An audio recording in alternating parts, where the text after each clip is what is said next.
Enthalpy के लिए हम एक रिएक्शन को कंसिडर कर रहे हैं जो एक गैसेस रिएक्शन है, जहां पर मैंने एक VA लिया हुआ बेटा।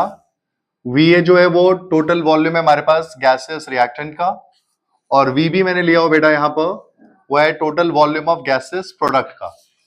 इसके अंदर Na लिया हुआ है एक टर्म जिसको हम बोल रहे हैं कि वो number of moles of gases reactant है, और NB जो है वो हमारे पास number of moles of gases product है। हम मानते हैं कि ये सब कुछ एक कांस्टेंट प्रेशर और कांस्टेंट टेम्परेचर पे हो रहा है। तो हम जानते हैं फॉर एन आइडियल गैस, किसी भी आइडियल गैस के लिए हमें पता है PV इक्वल्स टू NRT होता है। तो अपने पास P कोई प्रॉब्लम नहीं है, कांस्टेंट प्रेशर है। V यहां पर हम रिएक्टेंट के रिस्पेक्ट में लिखेंगे तो ये हमारे पास हो जाएगा, इसको हम इस तरह से लिख सकते हैं PVA, और नंबर ऑफ मोल्स हो जाएंगे रिएक्टेंट के रिस्पेक्ट में NRT। और हम जब अगर दूसरे केस में प्रोडक्ट के केस में लेंगे तो हो जाएगा PVB which will be equals to NBRT। ठीक है, तो हमारे पास आइडियल गैस इक्वेशन जो है हमारे पास वो होती है PV इक्वल्स टू NRT। तो हम मानते हैं कि एक आइडियल गैस कंडीशंस है जहां टेम्परेचर कांस्टेंट है, जहां प्रेशर कांस्टेंट है।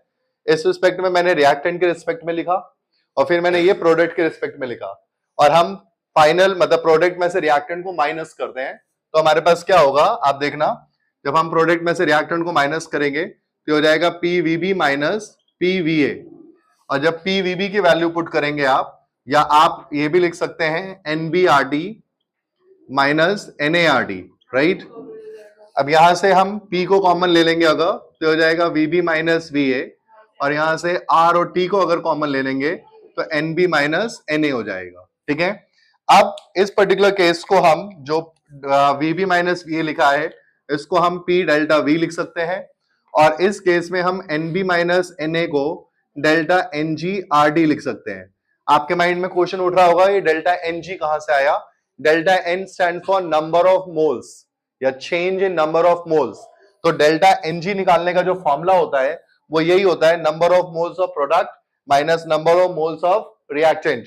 तो यहां पर क्या आ गया, डेल्टा NG। R और T कांस्टेंट तो हमने यहां पे पुट कर दिया। अब आप फर्दर देखेंगे, हमें पता है V नो, हमने एक पॉइंट पढ़ा था V नो के केस में, जहां पे हमने पढ़ा था डेल्टा H जो होता है वो delta U plus P delta V के बराबर होता है। तो हम क्या करेंगे, P डेल्टा V की जो ये वाली वैल्यू है उसको इस फॉर्मूले में पुट कर देंगे। तो हमारे पास चेंज इन एंथैल्पी का फॉर्मूला क्या आ जाएगा, delta H equals to delta U delta NG और RD।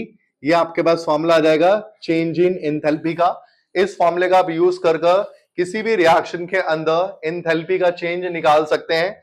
एक बार दोबारा बोल रहा हूं, डेल्टा NG का जब भी केस होता है तो उसका मतलब ही होता है नंबर ऑफ मोल्स, जो भी हमारे पास नंबर ऑफ मोल्स हैं प्रोडक्ट के, उसमें से आप क्या करेंगे, number of moles of reactant को माइनस कर देंगे, तो आपके पास change in number of moles आ जाएगा। याद रखना, जो भी आप डेल्टा NG निकालेंगे वो दोनों ही केसेस में आपको जो भी गैसियस सिस्टम में होगा या गैसियस स्टेट में होगा उसी के नंबर ऑफ मोल्स को कंसिडर करना है। ऐसा नहीं है कि कोई सॉलिड वाला है उसके नंबर ऑफ मोल्स आपने ले लिए। फॉर एग्जांपल मैं एक इक्वेशन दिखाता हूं आपको डेल्टा NG निकालने के लिए। मान लो A gas plus B gas gives C gas plus D solid मान लो फॉर एग्जांपल।